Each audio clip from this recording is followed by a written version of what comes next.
Get Ready With Me. Walang ligo edition. Gamit ko, Rosmar Kakayaku. Ice for Minimizing Toner. Since di tayo maliligo, maghilamos lang tayo. Ay, wala rin hilamos. Magto-toner.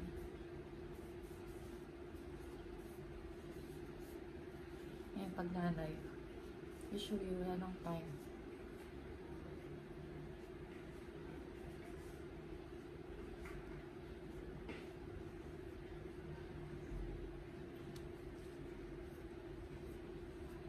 Madali na lang.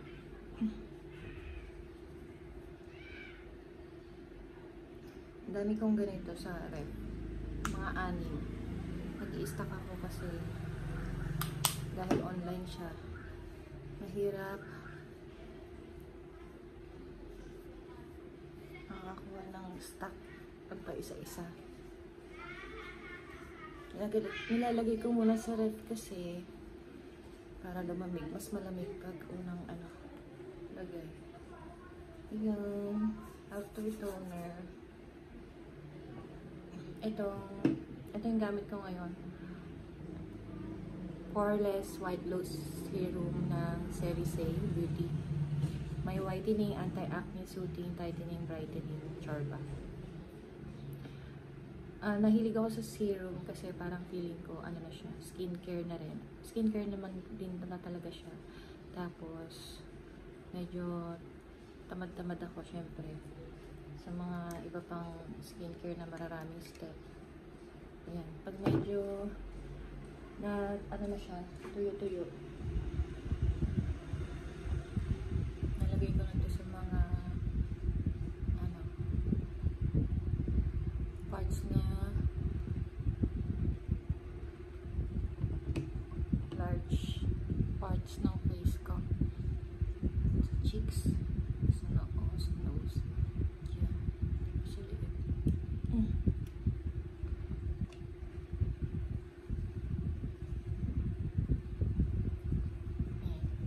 nag-aano rin pala ako, Aishi Tokyo Bluta, yung capsules. Maghanap ako ng ganun na kasi nga talagang mapapansin ko kapag hindi ko inaksyonan yung sa skincare. Talagang Diyos ko, lusyang na lusyang ako dahil.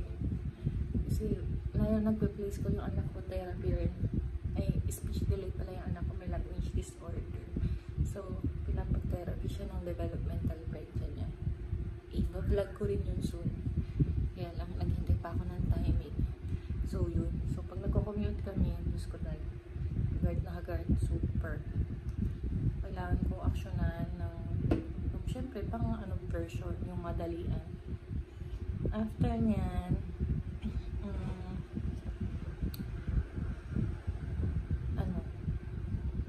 ano to?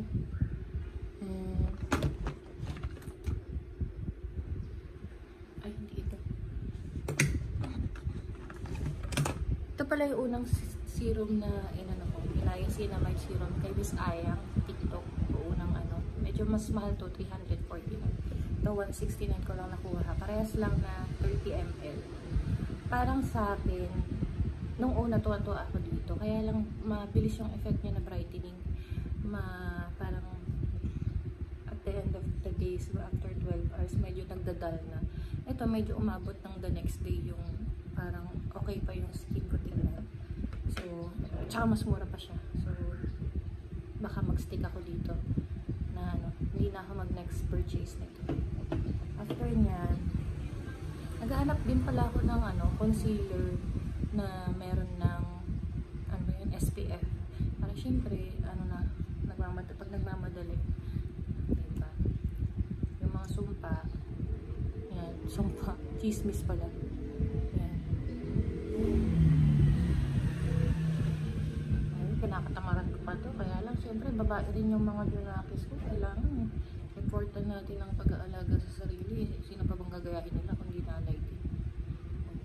Kailangan na-important ko talaga to medyo tamad ako sa ganito, pero since girl lang mga anak ko,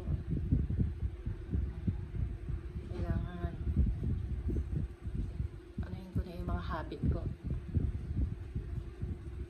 i-improve. ang dami ka pa akong kailangan improve sa sarili ko. Na para, syempre, pag lumaki na yung mga anak ko, meron silang nilulook up na role model na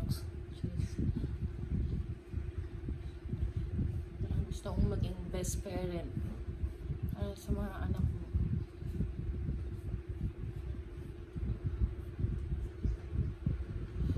Ayan. Kasi pag concealer, feeling ko lang mentally may effect sa akin siya na ay na-conceal na yung ano ko, yung mga chismis sa mukha. I-spread ko na lang siya para yun na rin yung foundation ko or para medyo maayos-ayos tingnan ang sarili. Tapos may sunblock na rin. Ang nakita ko pa lang na may sunblock na ganito, na concealer, kaya lang stick yun, is yung F21. Try ko nga. Isip ko kasi pag stick, mas mahirap i-ano eh. Dahil dito, i-spread. Ko lang siya. Kung same lang. Ngayon ko palang trinay. Kasi nga, tas tamad din ako yung ano, yung nag-uhugas-hugas pa ng brush, saka ng mga sponges ko dahil.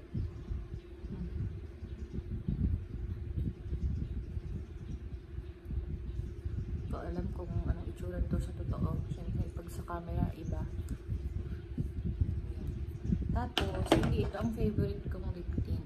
Pero, ginagamit ko lang siya for ano. Yung Diva White. Saka, yung pause ko muna. Wala palang pause. Na-stop lang. So, ito yung lip tint na favorite ko. May tatlong binili na bago. Yung isa baka pamigay ko dun sa friend ko na gusto rin ng ganito. Diva White. Since 2008, ito na yung gamit ko. Dito rin ako pabalik-balik na lipstick. Kasi ito yung medyo okay sa akin.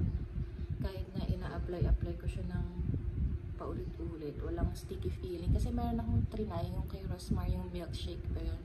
Medyo parang yung ginagamit ko siya kalaunan.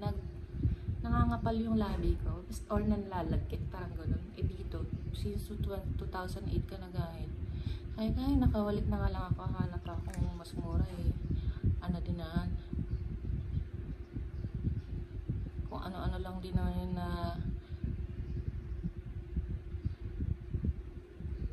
namamaling desisyon pa. Eh, at least okay na ka dito.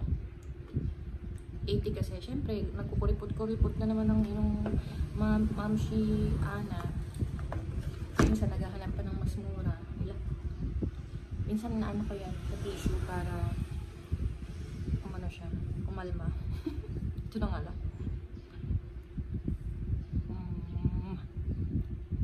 Yan. Medyo orangey na red-orange yun siya. Ang fresh. So, even na banggit ko yung Aishi Tokyo na capsules, nakita ko tong Hikari. Ewan ko kung medyo mas mura siya, hindi ko sure. Pero ganun din siya. Yung parang meron siyang gluta, vitamin C, zinc. Kasi ngayon nga, meron na ring fern black. Tama ba? May protection na. O tama, with oral sunblock. Siyempre, ano tayo, gusto natin mga all-in-one para mabilisan. Meron na rin yung para sa immune. Tama ba? Basta ganun. Ang tinitingnan ko lang is yung parang walang pampapayat. Kasi nga, di ba yung ibang capsules, yung gluta, parang meron silang hinahalo na rin na pampapayat. Kasi nga yung ibang, ano, may ganong concern. Ako, gusto ko lang malakas yung katawan ko. Tapos, meron na rin siyang pang-protect. And, yung effect niya, yung gluta, yung parang nag-whitening ng ano. Kasi nga, babad ako sa araw kapag nagpe-play school o nagte-therapy kami ni Bene. Kasi ano kasi siya, sa Caloocan pa. So, dalawang sakay, lakad, tapos nagpapabuhat pa madalas yung anak ko. So, tatry ko to. So, kapag hindi okay sa akin, babalik ako sa Aishi Tokyo. Madami kong pores. Basta, ayun, chika lang. May ma-share lang muna sa ngayon. And, ito pala yung bago kong, ano, parang sa akin kasi ngayon, pag may nababanguhan akong bagay or tao, parang nakaka-ano siya, nakaka-good vibe. So, sabi ko, mag-invest nga ako sa pabango din. Buti na lang yung cousin-in-law ko. Ano siya, yung Anay, ano yun siya, meron siyang, ay, saan na nakalagay yun? Basta sa box niya ata, 30% oil chorba. So, Sana tumagal. Inspired Scent siya. Itong Clouds and Cream, isa sa mga bestseller yata nila. Nababanguhan ako. So, ayun. Spray lang. Ayun na, magpapalit akong damit. Since hindi ako maliligo. Yun lang. Bye-bye.